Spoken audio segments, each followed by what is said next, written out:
Si tu viens d'avoir un iPad, cette vidéo est faite pour toi. Je te propose un guide pour bien débuter sur iPadOS 26 uniquement au doigt, sans accessoires. On va découvrir ou redécouvrir ensemble l'environnement de l'iPad depuis l'arrivée d'iPadOS 26, la navigation, mais également des réglages essentiels pour ton confort d'utilisation, comprendre l'identifiant Apple et quel abonnement iCloud choisir. Et je te parlerai également des applications natives d'Apple et de pourquoi l'iPad en sortie de boîte est déjà un outil de travail puissant et efficace pour t'organiser au quotidien.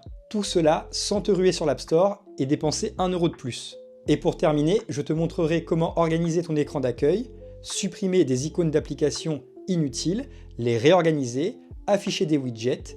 La vidéo est chapitrée, tu peux avancer à ton rythme et passer directement à ce qui t'intéresse le plus. On démarre tout de suite.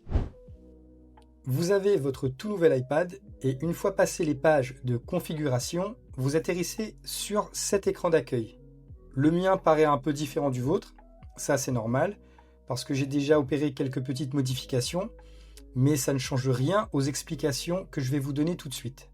Donc ce que vous voyez là se nomme l'écran d'accueil. On peut déjà identifier plusieurs zones de l'écran d'accueil. La zone la plus grande ici se nomme la page d'application. Vous y retrouverez des icônes d'application, mais pas que, également des widgets, ces fenêtres plus grandes qui permettent d'afficher plusieurs types d'informations disponibles selon les applications. On y reviendra plus tard. Tout en bas, vous avez ce qu'on nomme le dock. C'est un espace dans lequel vous pouvez également mettre certaines applications. Vous pouvez le personnaliser pour mettre des applications dont vous avez besoin régulièrement. Sur la page d'applications, vous pouvez mettre beaucoup d'applications que vous pouvez faire défiler par ce geste. Vous voyez, vous avez plusieurs pages d'applications, mais le dock, lui, reste inchangé. Maintenant, si vous placez votre doigt en haut à droite de l'écran, quelle que soit l'orientation de l'iPad, c'est toujours en haut à droite, en bordure de l'écran, et que vous descendez. Vous faites apparaître ce qu'on appelle le centre de contrôle. Le centre de contrôle, c'est un espace extrêmement intéressant. Vous y retrouverez des fonctions de l'iPad liées par exemple à la connectivité, telles que le Wi-Fi ou le Bluetooth. Vous y retrouverez également le réglage de la luminosité, ici, et le réglage du volume, ce qui fait que vous n'avez pas besoin d'accéder au bouton de volume sur la tranche de votre iPad, et bien d'autres fonctions encore qu'on va pouvoir personnaliser. Effectivement, ce centre de contrôle, c'est un espace personnalisable. Là, si je descends, je vais pouvoir faire défiler plusieurs parties du centre de contrôle personnalisable. Et ce qui fait sa spécificité et tout son intérêt, c'est qu'on peut y accéder même lorsqu'on est dans une application. Je vais vous montrer ça. Donc pour quitter le centre de contrôle, je fais ce geste vers le haut. Je vous remontre ça. Si je remonte ici, je quitte le centre de contrôle. Attention, ne confondez pas l'accès au centre de contrôle avec l'accès au centre de notification. Si vous placez votre doigt tout en haut, au centre, et que vous descendez, vous affichez le centre de notification. Ce qui n'est pas la même chose. Si vous balayez votre écran d'accueil de droite à gauche jusqu'au bout, vous faites défiler toutes les pages d'application, vous atterrissez sur ce qu'on appelle la bibliothèque d'applications. Donc ici, vous retrouverez l'intégralité des applications installées sur votre iPad. Vous pouvez rechercher une application spécifique en tapant sur la barre de recherche ou les retrouver dans des dossiers de classés. Cette classification est automatique, on ne peut pas la personnaliser malheureusement. Donc là, je vous montre comment rechercher par exemple l'application dictaphone. Je touche la barre, j'ai mon clavier qui apparaît, je tape Dict, là je trouve le dictaphone. Si je veux faire défiler l'intégralité des applications disponibles, je vais ici cacher mon clavier. Et ici, je pourrais faire défiler. Ici, vous avez les lettres, donc par ordre alphabétique. Vous pouvez accéder à une lettre également. Et retrouver toutes vos applications. La différence entre la bibliothèque d'applications et l'écran d'accueil, c'est que sur votre écran d'accueil, vous pouvez supprimer les icônes d'applications sans pour autant supprimer les applications de votre iPad. D'accord ? C'est très important. Parce que toutes les applications que vous voyez là, qui sont installées de base sur votre iPad, vous n'en avez pas forcément l'utilité tous les jours. Vous ne souhaitez peut-être pas les voir apparaître sur votre page d'accueil en permanence. Donc, elles vont pouvoir être supprimées de l'écran d'accueil sans être désinstallées de l'iPad. Et lorsque vous en aurez besoin, vous pourrez accéder à la bibliothèque d'applications et retrouver l'application dont vous avez besoin. Je vais maintenant ouvrir une application, l'application Notes par exemple. C'est une application que j'utilise fréquemment, elle est dans mon dock. Je touche cette application. Voilà, j'ai mon script pour cette vidéo.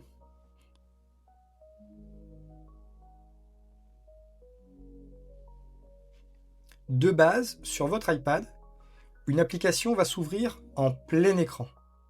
Mais depuis iPadOS 26, on a un mode multi-fenêtre. Cela fera l'objet d'une vidéo à part. Pour l'instant, je vous montre les bases, l'utilisation simple, la découverte de votre iPad et des gestes essentiels pour naviguer entre les apps. Pour quitter cette application, vous pouvez le faire grâce à ce geste. Vous mettez votre doigt en bas, au centre, et vous remontez rapidement. Voilà, j'ouvre de nouveau l'application et je vous remontre le geste. Si vous glissez votre doigt tout doucement, vous faites apparaître le dock. Vous baissez le doigt doucement, il disparaît. Maintenant, passons à un autre geste. Sur une icône d'application, vous pouvez maintenir votre doigt longuement pour ouvrir un menu contextuel. Dans ce menu, vous trouverez plusieurs options qui sont différentes selon l'application que vous allez utiliser. Par exemple, ici, pour l'application Notes, je peux ouvrir une nouvelle note, etc. Je peux encore descendre. Il y a d'autres options ici. Options. Sur ces options, je peux voir que je peux modifier mon écran d'accueil pour modifier l'organisation des icônes d'application sur mon écran d'accueil. On y reviendra plus tard dans le chapitre sur la personnalisation de l'écran d'accueil. Et j'ai aussi l'option supprimer l'app, ce qui me permet de supprimer cette application de mon iPad. Je vais essayer avec une autre application, par exemple Keynote. Voilà. Là, si je descends, j'ai plusieurs options liées à l'application Keynote. Si je touche Options, je peux modifier l'écran d'accueil, supprimer l'application, ce qui est écrit en rouge là. J'ai aussi la possibilité d'exiger Touch ID. Pour certaines de vos applications, vous pouvez exiger une identification, ce qui permet de sécuriser l'ouverture de ces applications et rendre votre iPad plus sécurisé tout simplement. Si vous ne souhaitez pas, lorsque vous prêtez votre iPad, que des personnes puissent accéder au contenu de certaines applications, vous pouvez utiliser cette option, exiger Touch ID, là parce que j'ai un iPad mini, mais pour ceux qui ont des iPad Pro, vous avez Face ID également, donc vous pouvez exiger Face ID. On va passer rapidement à un élément que vous allez retrouver tout le temps sur votre iPad, c'est votre clavier. Donc, je me rends dans mon application Notes. Là, je suis sur une nouvelle note. Si je touche le centre de cette nouvelle note, je vais faire apparaître mon clavier virtuel. C'est un clavier AZERTY parce qu'on est en français. mais sachez que dans les réglages de votre iPad, vous pouvez installer également d'autres types de claviers, les claviers QWERTY si vous voulez écrire en anglais, des claviers espagnols par exemple, des claviers grecs. Donc si vous voulez à un moment disposer de plusieurs claviers sur votre iPad et pouvoir communiquer en plusieurs langues, vous le pouvez. Là, je n'ai que le clavier AZERTY classique français d'installer, donc je n'ai pas de petite icône ici. C'est une icône globe qui va apparaître si vous avez plusieurs langues d'installer pour votre clavier. Sur cette touche, je peux accéder aux emojis. Je retouche ABC maintenant pour accéder à mon clavier classique. Ici, je peux accéder aux chiffres et aux symboles. Si je touche également ici cette touche ou celle qui se trouve sur la droite, je peux accéder à d'autres symboles. En touchant 1, 2, 3, je reviens à ma page précédente. Si je veux revenir aux lettres, je touche ABC. Ici, j'ai une icône de microphone qui me permet d'activer la dictée vocale. J'ai une vidéo à part sur ma chaîne si vous voulez voir ça. Et puis ici, enfin, j'ai la touche qui me permet de cacher mon clavier. Voilà. Je touche de nouveau la zone de texte pour faire apparaître mon clavier. Et là, je le fais disparaître. Petite astuce clavier. Peu de gens le savent, mais ce clavier, vous pouvez le réduire ou le dissocier. Par ce geste,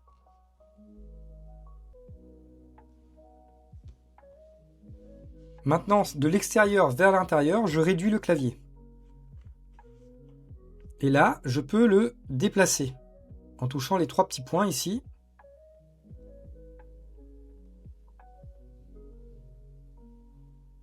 Je veux retrouver la taille de clavier normale.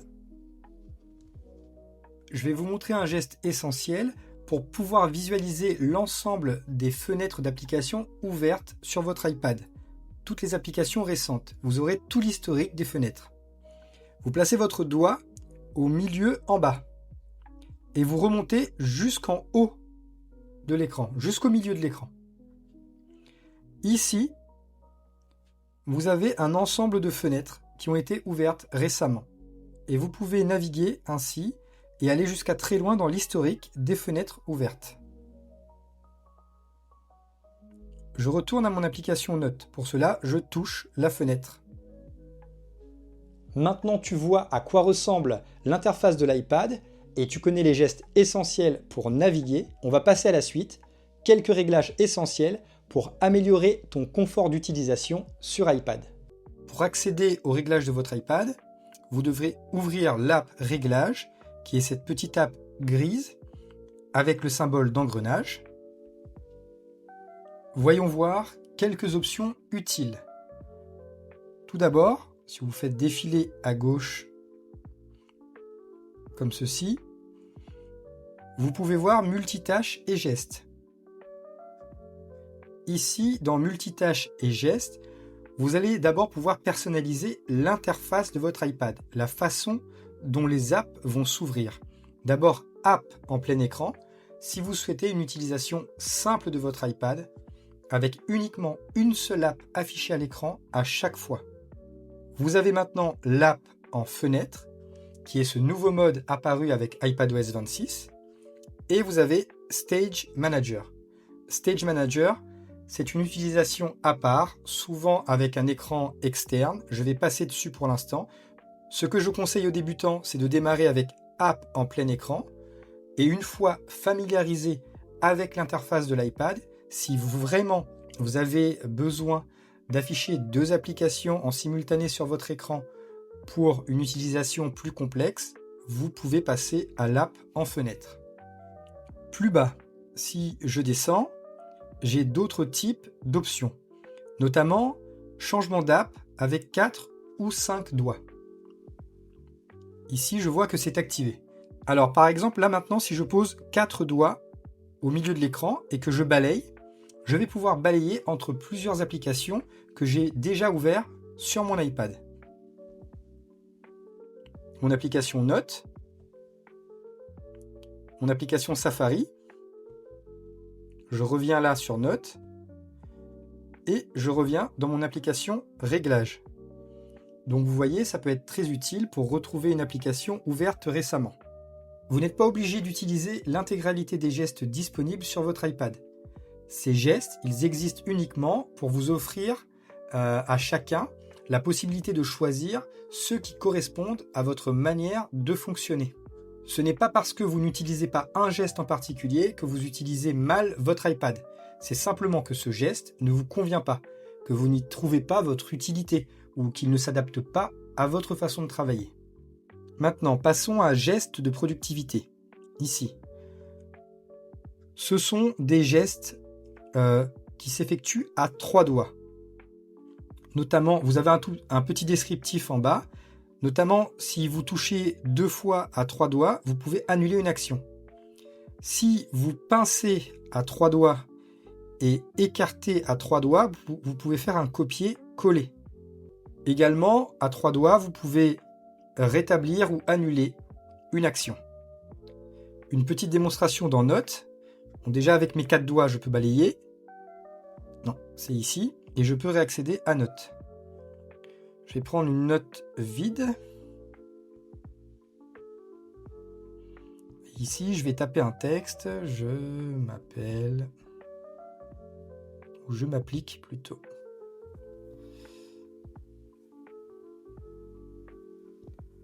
Je m'appelle Tony et j'ai une chaîne qui se nomme Mon iPad et moi.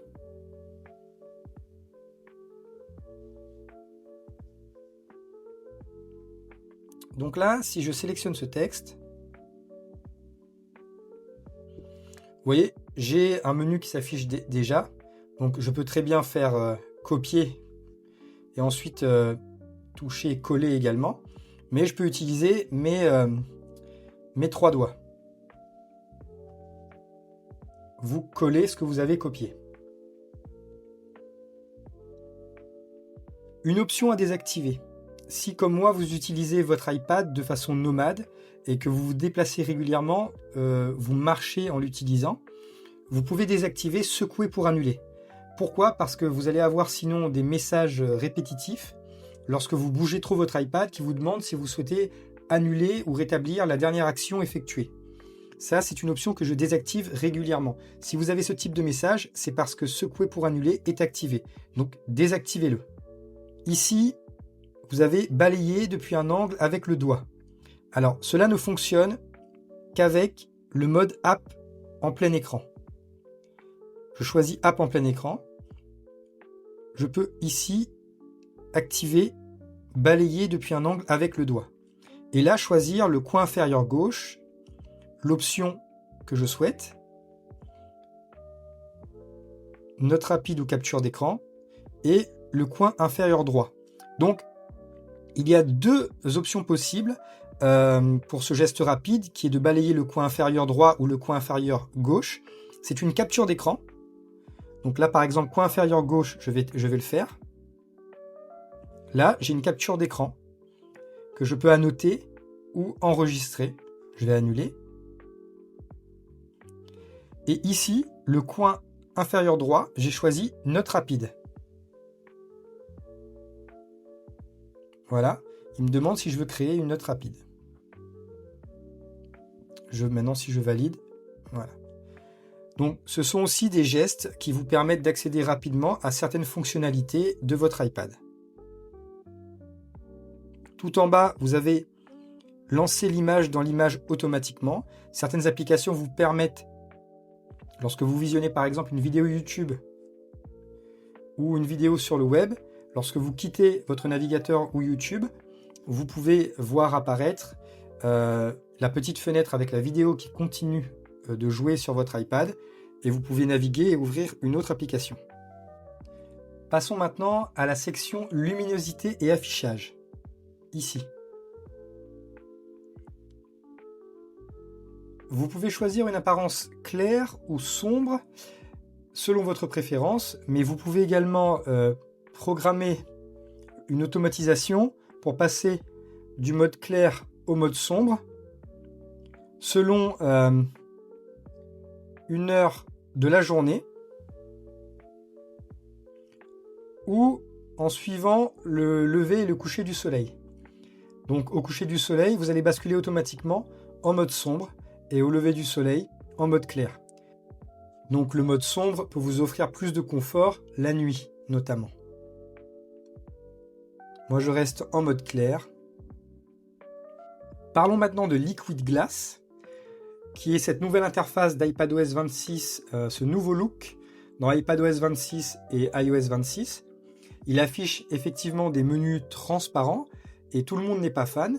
Donc cela peut perturber la lisibilité pour certains et vous avez la possibilité de réduire cette transparence en choisissant l'option teintée. Ensuite, il y a des réglages au niveau de la taille des textes. Donc ici, vous allez pouvoir modifier la taille des textes dans vos applications. Vous voyez que là, les textes des menus grossissent et là, ils sont plus petits. Donc si vous avez des problèmes de vue, ça peut être plus agréable pour vous. Cette taille de texte n'a pas uniquement une influence dans les menus, mais parfois dans certaines apps. Par exemple, quand j'utilise ChatGPT, donc là je suis dans ChatGPT, vous voyez, l'écriture est plus ou moins petite dans ma fenêtre. Ici, si je décide de grossir, je retourne dans ChatGPT et vous voyez, mon texte est beaucoup plus gros. Donc ce réglage permet également d'influencer le nombre d'informations que vous allez voir dans une fenêtre, le nombre d'informations textuelles. Alors retournons à nos réglages au niveau de la luminosité et de l'affichage. Vous avez une option ici texte en gras qui donc là affecte réellement les titres des menus.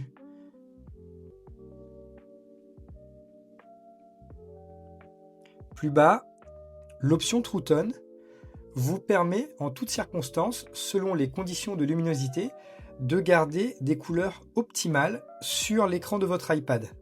Par exemple, si je désactive maintenant le True Tone, vous allez voir que mon écran va apparaître plus bleu, plus bleuté. Si j'active maintenant True Tone, donc cette option, vous pouvez la laisser activer. C'est bien mieux, surtout si vous cherchez des couleurs plus naturelles et une meilleure fidélité des couleurs. Plus bas, vous avez l'option Night Shift, qui est un filtre à lumière bleue. Donc, je vais l'activer et vous montrer qu'il colorise l'écran en jaune. Et là, avec cette barre, vous pouvez plus ou moins accentuer l'effet du Night Shift. Donc c'est très pratique si vous lisez sur votre iPad la nuit et que vous voulez limiter les effets de la lumière bleue. Comme pour le thème couleur claire, couleur sombre, vous pouvez programmer du coucher au lever du soleil ou alors des horaires personnalisés.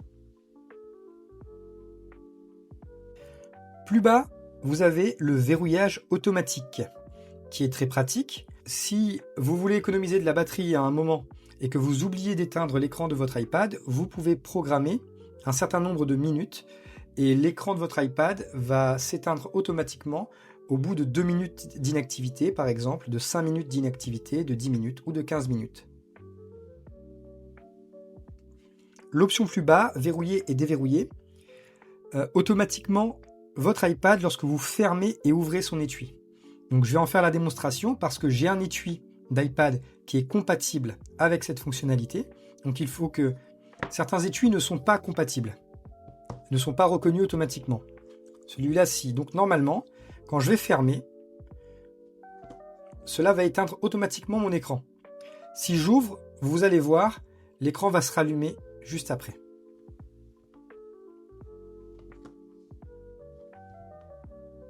Maintenant, passons brièvement au réglage clavier. Je vais ici sur Général. Je vais descendre et je vais toucher Clavier. Vous pouvez toucher Clavier encore. Et là, il me montre mes deux types de clavier, France et Emoji. Ici, je peux ajouter un clavier.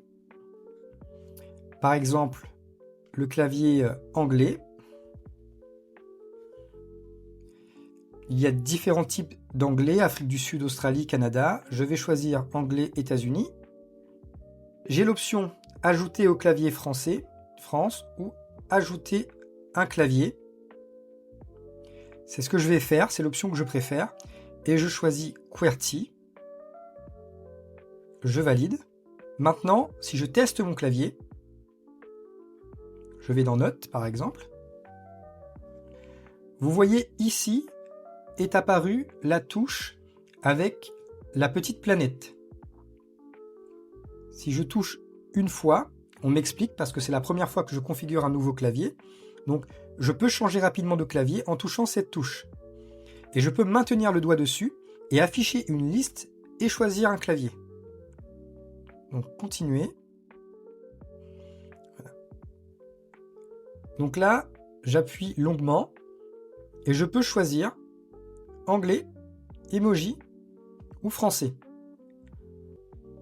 Là, je suis sur mon clavier anglais, américain, qui est en QWERTY, vous le voyez. Si je retouche une fois, je bascule en français. Je retouche une fois, je rebascule en américain. Je retouche une fois, voilà. Et si je touche deux fois, très rapidement, je retourne sur mes emojis. Je retourne maintenant dans mon après-réglage. Maintenant, on va s'intéresser aux notifications. Ici. Donc, vous allez probablement être notifié régulièrement par des applications. Et c'est important de connaître les réglages les plus utiles pour éviter d'être perturbé. Vous pouvez programmer des résumés de notifications. Choisir résumé programmé. Donc, je vais le configurer. Je peux choisir un certain nombre d'apps qui vont être incluses dans mon résumé.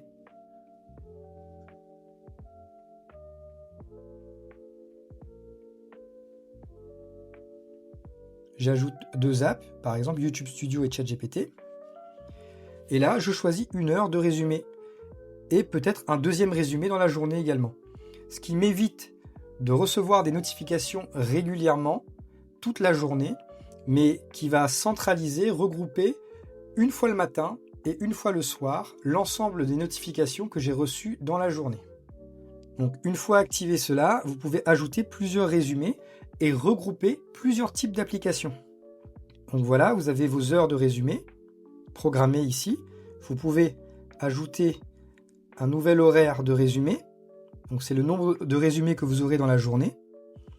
Plus bas, vous pouvez choisir les applications que vous allez inclure dans ce résumé. Pour les applications qui ne sont pas incluses dans ce résumé, vous allez recevoir des notifications de manière normale, ponctuelle. Vous pouvez choisir également de désactiver des notifications pour certaines apps. Je retourne dans mon menu notifications. Et donc ici, tout en bas, j'ai la liste des applications installées sur mon iPad.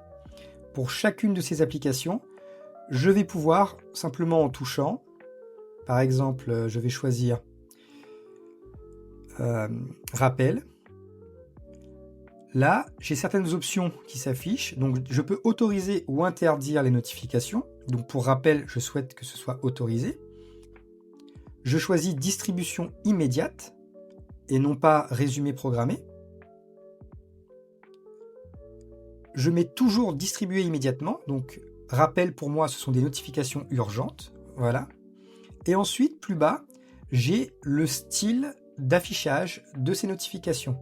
Donc elles vont s'afficher autant sur mon écran verrouillé, je peux le voir également dans mon centre de notification,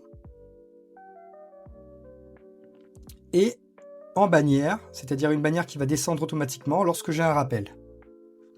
Je peux choisir le style de bannière persistante, c'est-à-dire qu'elle va rester jusqu'à ce que j'interagisse avec cette bannière, ou alors temporaire, donc elle va descendre puis remonter. Ici, je peux mettre un son associé à la notification. Et ici, pastille me permet de voir sur mon icône d'application, si j'ai une notification de rappel, j'aurai une petite pastille sur mon icône d'application avec un chiffre, 1, 2 ou 3 selon le nombre de notifications.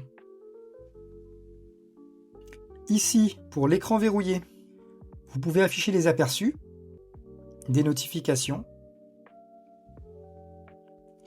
grouper les notifications en automatique et prioriser les notifications. Voilà globalement des réglages qui vont vous permettre d'améliorer votre confort d'utilisation sur votre iPad.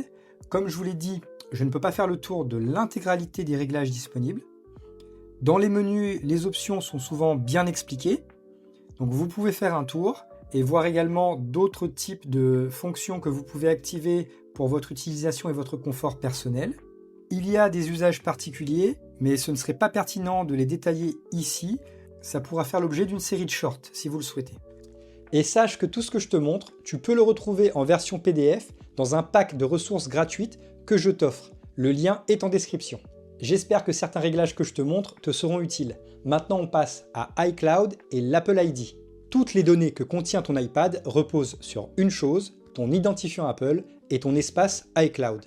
Dans ce chapitre, je vais t'expliquer à quoi ça sert et quel abonnement iCloud choisir pour ton utilisation. Lors du premier démarrage et de la configuration de votre iPad, vous avez choisi un identifiant iCloud, soit en créant une adresse mail iCloud, soit en choisissant votre propre adresse mail. Je vais maintenant vous expliquer en quoi cet identifiant que l'on nomme Apple ID est essentiel. Dans l'après-réglage, tout en haut à gauche, vous avez votre profil de connexion Apple ID. Une fois qu'on l'a touché, vous pouvez voir vos informations personnelles ici. Plus bas, on va voir iCloud. Cet espace est extrêmement important. Ici, vous allez pouvoir gérer vos sauvegardes iCloud. Une sauvegarde iCloud, c'est quoi? Vous disposez d'un certain nombre de gigas en ligne et automatiquement, votre iPad va pouvoir sauvegarder les données de vos applications. Cela concerne donc les documents que vous avez créés, mais aussi la gestion des mots de passe et d'autres données personnelles. Alors rassurez-vous, tout ceci est chiffré et protégé sur les serveurs d'Apple. Voyons voir sur mon iPad quelles sont les applications activées pour la sauvegarde iCloud.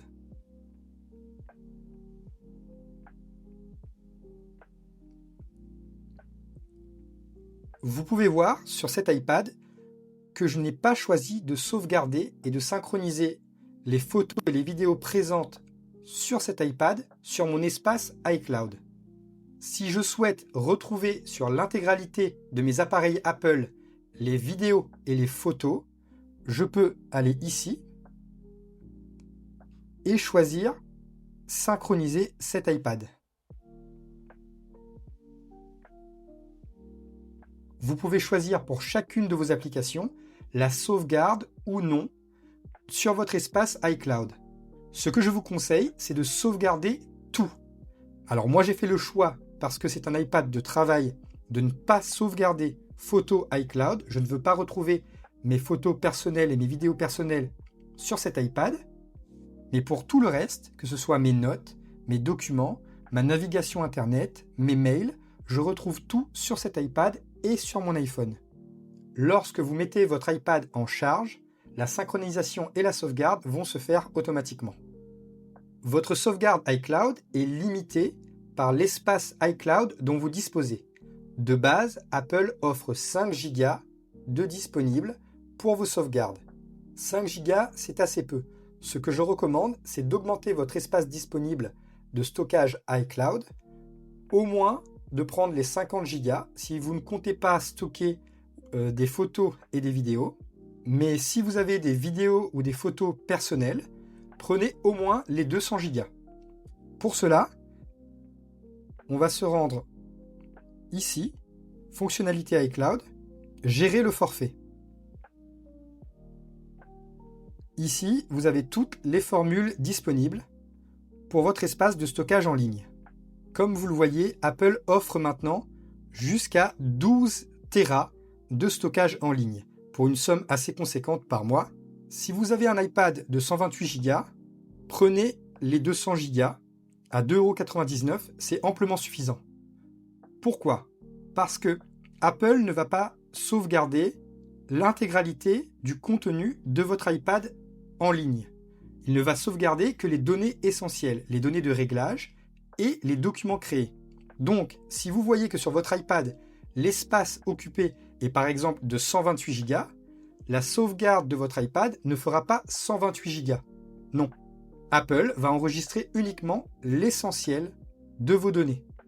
Lors d'une sauvegarde iCloud, Apple va sauvegarder la liste des applications et la configuration de votre iPad. Et ensuite, tout cela va se réinstaller automatiquement si vous faites une réinitialisation de votre iPad. Donc, vous ne perdez rien, absolument rien.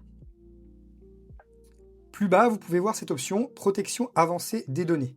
Ici, je l'ai désactivée, mais si vous activez cette protection, toutes vos données sont chiffrées et ne peuvent être lues uniquement que par votre appareil Apple.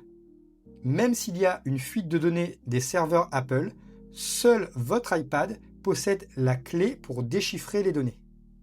Donc, je vous ai dit que les apps synchronisaient automatiquement les documents que vous créez avec votre espace iCloud.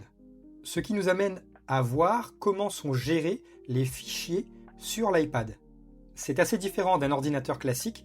Pour quelle raison ? Simplement parce que l'intégralité des documents créés avec une app est accessible dans l'application elle-même. Nous n'avons pas besoin de naviguer dans les fichiers et d'ouvrir le document qui a été créé. Cependant, vous pouvez avoir envie de stocker sur votre iPad ou sur votre espace iCloud des documents qui viennent d'autres matériels informatiques, d'un ordinateur, d'une clé USB, d'un disque dur externe. Et on va voir dans l'app Fichier comment se sépare l'espace iCloud de stockage en ligne et les fichiers locaux présents sur votre iPad. Je vais dans l'app Fichier. Ici, je suis sur l'onglet Sur mon iPad. Tous ces fichiers sont présents sur mon iPad. Juste au-dessus, j'ai le dossier iCloud Drive et sur celui-ci, je retrouverai les dossiers liés aux applications installées, mais pas que. Également des fichiers que j'ai décidé moi-même de stocker sur mon drive iCloud. Si on regarde bien de plus près, on verra que à côté des noms des dossiers ou des fichiers, on peut voir un petit logo avec un nuage. Cela signifie que ce dossier ou ce fichier n'est pas localement présent sur mon iPad, mais est bien dans mon espace en ligne iCloud. On peut tout de même télécharger une copie et la garder localement. Pour cela, on presse longuement sur un fichier ou un dossier et on touche télécharger. Et à ce moment-là, le fichier aura bien une copie locale sur votre iPad. Ce que je vous conseille, c'est de laisser iCloud faire son travail, surtout si vous avez des documents légers comme des PDF, des documents de traitement de texte ou des notes.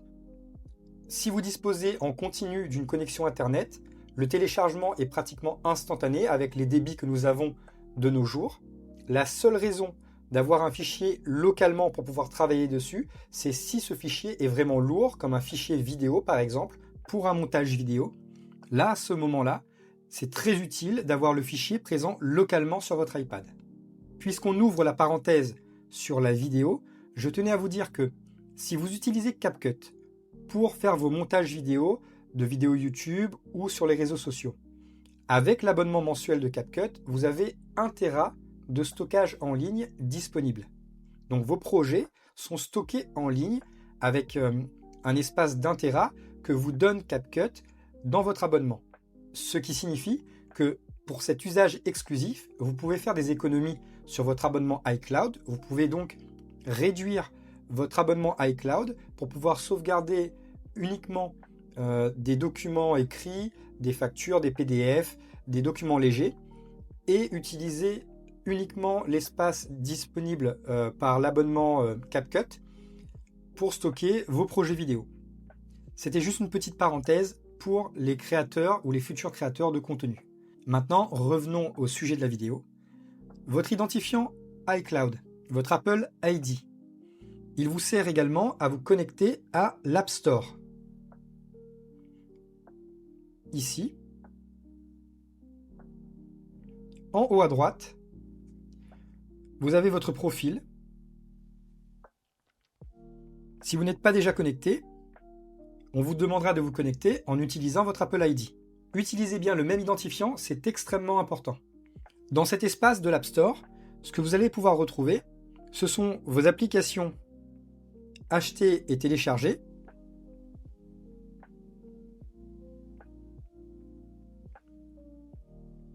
mais également ceux de votre famille si vous avez le partage familial d'activer, vos abonnements,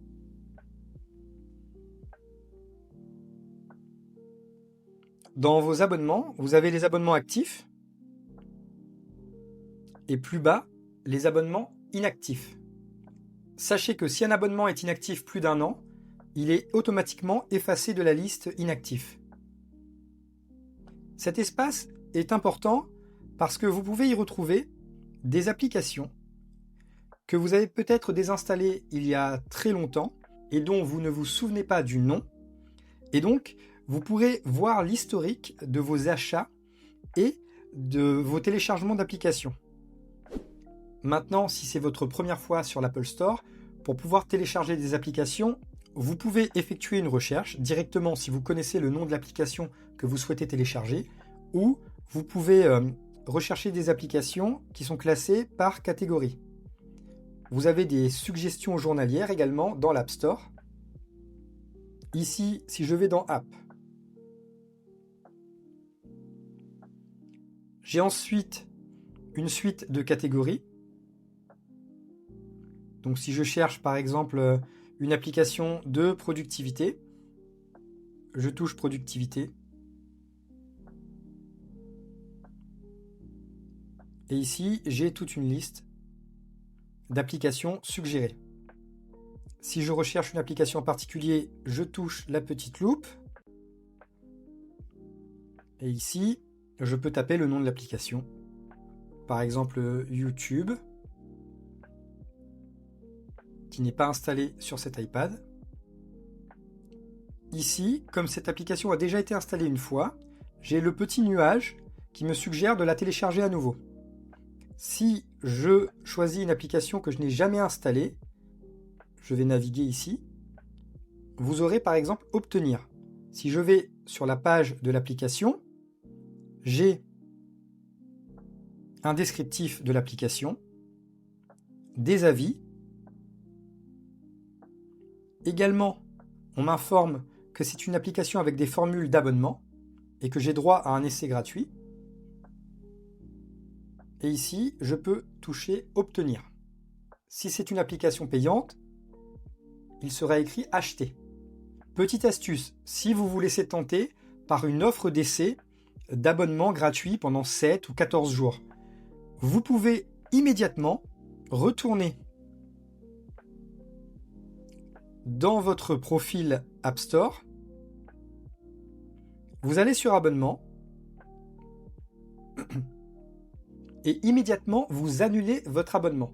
Cela n'annulera pas votre période d'essai, mais ça vous évitera d'oublier que vous avez une période d'essai en route et ça vous évitera de mauvaises surprises sur votre compte en banque, de vous voir débiter pour une application que vous avez utilisée une ou deux fois ou que vous avez essayé en période d'essai et dont vous avez oublié d'annuler la période d'essai.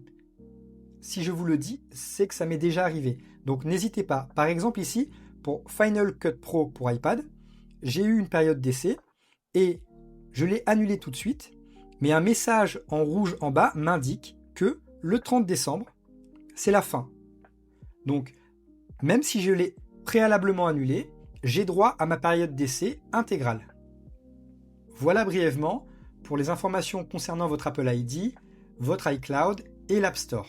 Maintenant que tu sais comment sauvegarder et sécuriser tes données, on va parler de ce que l'iPad sait faire en sortie de boîte, sans installer la moindre application supplémentaire. Ce chapitre est extrêmement important pour moi parce qu'après des années d'utilisation de l'iPad pour travailler, après avoir installé plein d'apps de productivité, après avoir dépensé des centaines d'euros, j'ai redécouvert il y a 1 an environ la puissance des applications natives d'Apple.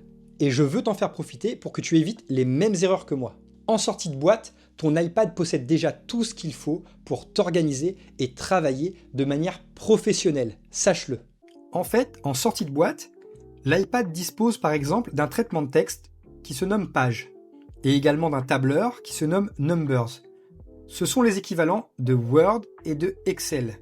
Ce qu'il y a de bien avec ces applications, c'est qu'elles sont pensées et développées pour réellement s'intégrer à l'interface de l'iPad pour en tirer le meilleur, et au final, elles sont beaucoup plus puissantes que la suite Microsoft disponible sur iPad, qui est décevante et qui en réalité ne vous servira pas à grand chose sur l'iPad. Attention, ne me faites pas dire ce que je n'ai pas dit. L'iPad est bien un outil fait pour travailler. Et d'ailleurs, j'affirme même qu'avec mon iPad, je travaille mieux que 90% des gens sur leur ordinateur. Effectivement, sur votre iPad, entre Notes, Pages, Numbers et Keynote, vous avez déjà un groupe d'applications qui va vous permettre d'écrire, de faire de la mise en page, de la production de documents professionnels, de faire des présentations et bien d'autres choses encore. Et également, grâce à l'app Rappel et Calendrier, vous allez pouvoir vous organiser aussi bien, voire même mieux qu'avec un Google Calendar. Donc cela fera l'objet d'une prochaine vidéo. Je vous montrerai comment, avec l'iPad, on peut créer des espaces de travail pour suivre des process de travail qui permettent d'augmenter votre productivité et même de diviser vos temps sur certaines tâches par 2. Donc c'est très important. Apprenez d'abord à utiliser les applications fournies sur votre iPad. Vous allez économiser du temps et de l'argent parce que moi j'ai testé de nombreuses applications de productivité disponibles sur l'App Store. J'ai dépensé énormément d'argent dans l'achat de ces applications, voire même dans les abonnements pendant plusieurs mois. Donc ça représente des dizaines, voire des centaines d'euros. Et je vous le dis et je l'affirme encore aujourd'hui, les applications natives de l'iPad permettent de créer des systèmes d'organisation et de travail extrêmement efficaces qui conviennent à 99% des gens. Et aujourd'hui, à part quelques professions particulières qui demandent des outils particuliers sur ordinateur, il n'y a aucune raison d'utiliser un ordinateur pour travailler. Vous pouvez vous contenter d'un iPad. Maintenant que tu sais le potentiel que t'offre ton iPad pour t'organiser et travailler au quotidien, on va passer à l'organisation de ton écran d'accueil. L'idée, ce n'est pas seulement de le rendre joli, mais également de l'adapter à tes propres usages. On enlève ce qui ne sert à rien et on garde l'essentiel. Maintenant, je vais évoquer brièvement comment personnaliser votre écran d'accueil et comment commencer à l'organiser selon vos besoins. Donc, nous allons voir comment supprimer des icônes d'application sur votre écran d'accueil et comment les réorganiser. Si je touche globalement à n'importe quel endroit vide de l'écran, je passe dans ce que l'on appelle le mode jiggle. Jiggle, ça veut dire trembler, donc toutes les icônes sont en train de trembler. Vous voyez, sur le coin supérieur gauche de chaque icône, vous avez un petit moins. Lorsque vous touchez ce moins, on vous propose de supprimer l'application concernée de l'écran d'accueil ou de la supprimer, c'est-à-dire de la désinstaller complètement de votre iPad. Donc moi je vais choisir supprimer de l'écran d'accueil. Vous voyez, elle a été supprimée. Si maintenant je veux sortir de ce mode, je touche une nouvelle fois dans le vide.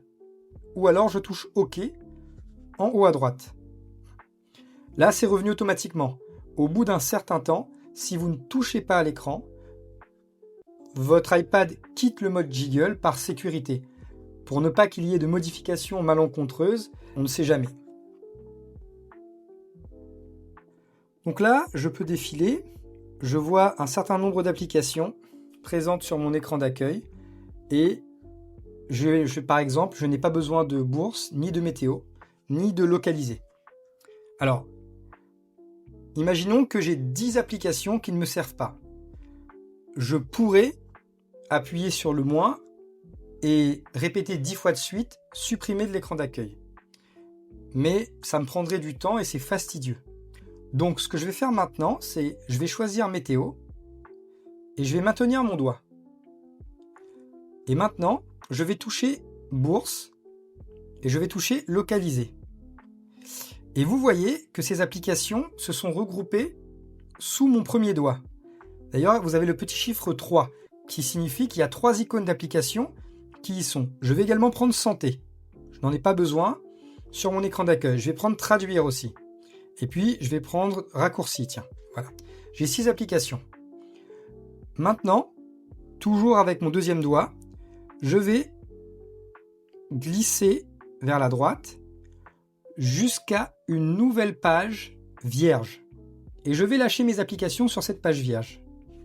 Elles apparaissent toutes regroupées sur cette page vierge. Ok ? Maintenant, je vais toutes les supprimer d'un coup en supprimant cette page.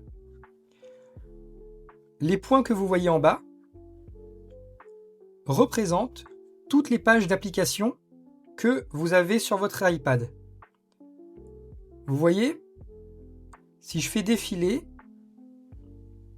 il y a un petit point qui est illuminé et les autres ne le sont pas. Si je touche ces petits points, voilà, j'ai accès à l'intégralité des pages d'applications présentes sur mon iPad. Sur celle-là, je vois que j'ai mes 6 applications que j'avais choisies et que je souhaitais supprimer. Donc, ce que je vais faire, c'est tout simplement que je vais décocher cette page d'application. Et ici, on va me proposer avec le petit moins de supprimer cette page. En supprimant cette page, les apps figurant sur cette page seront toujours disponibles dans la bibliothèque d'applications. Voilà, j'ai ce petit message d'avertissement qui me dit donc que dans ma bibliothèque d'applications, j'ai toujours mes applications d'installer, mais je vais simplement les supprimer de mon écran d'accueil en supprimant cette page. Hop. Cette page a disparu et j'ai pu supprimer donc un certain nombre d'icônes d'applications en une fois.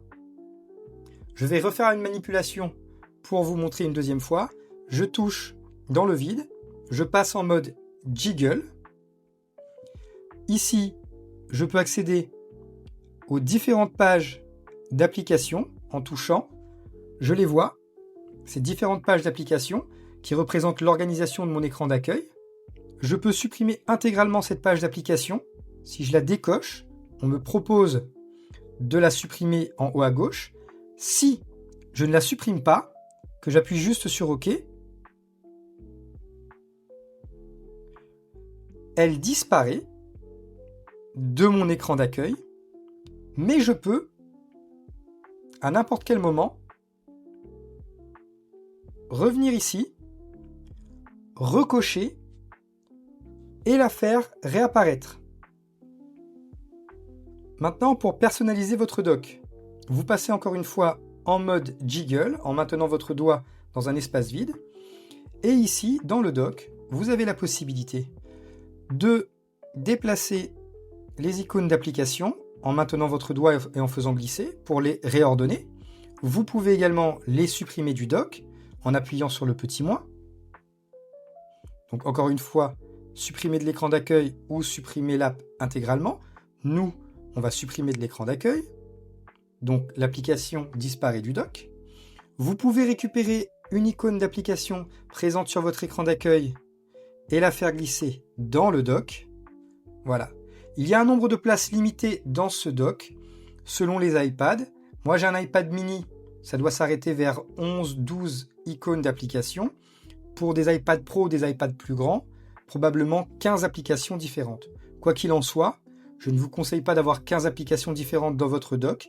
Si vraiment vous voulez utiliser votre iPad pour travailler, sélectionnez bien les applications dont vous avez besoin pour éviter toute distraction pendant vos sessions de travail.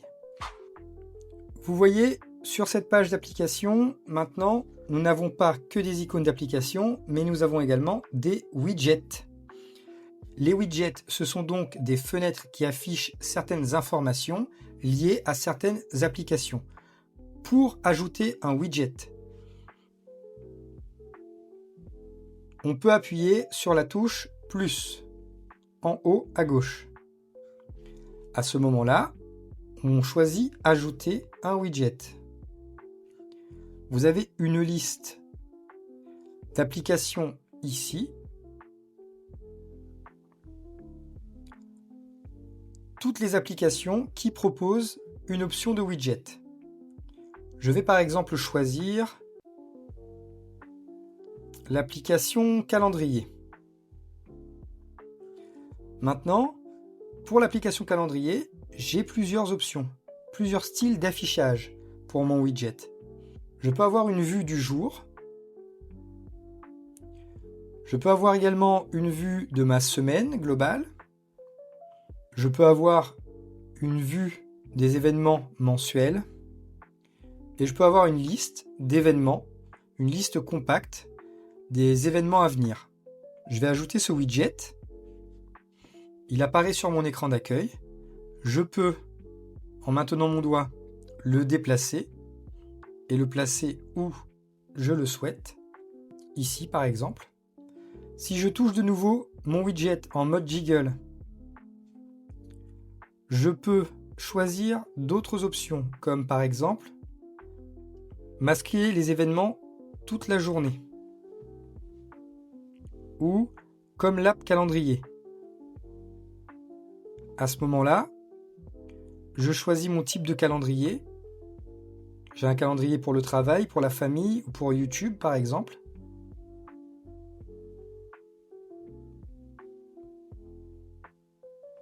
Là donc, c'est mon calendrier YouTube qui apparaît. Une dernière chose pour terminer, comment personnaliser son fond d'écran. Pour personnaliser votre fond d'écran, vous pouvez par exemple, depuis votre application photo, choisir de partager une photo, donc en touchant ce symbole, et en descendant, vous avez comme option « Utiliser en fond d'écran ».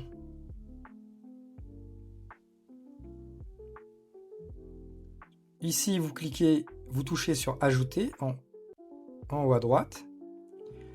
On vous propose de définir comme paire de fond d'écran ou uniquement sur votre écran d'accueil. Bon, je vais faire définir comme paire de fond d'écran.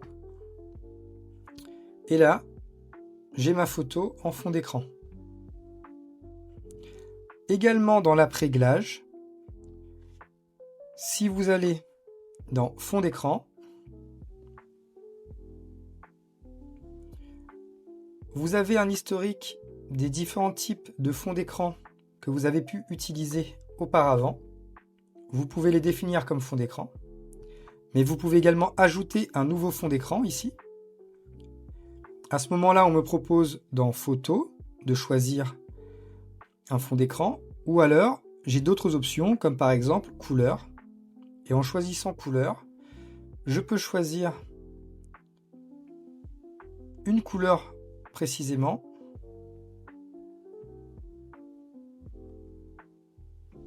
Bon là je vais annuler. Ok. Oui, petite précision. Vous voyez que mon fond d'écran ici est bien net. Et ici, il est flou.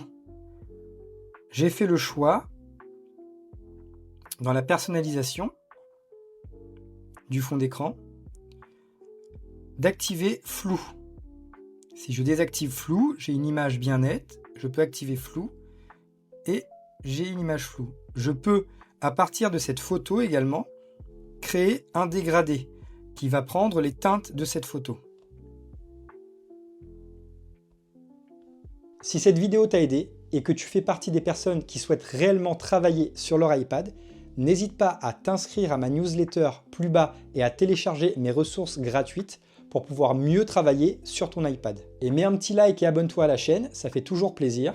C'était Tony et mon iPad et moi, on te dit ciao!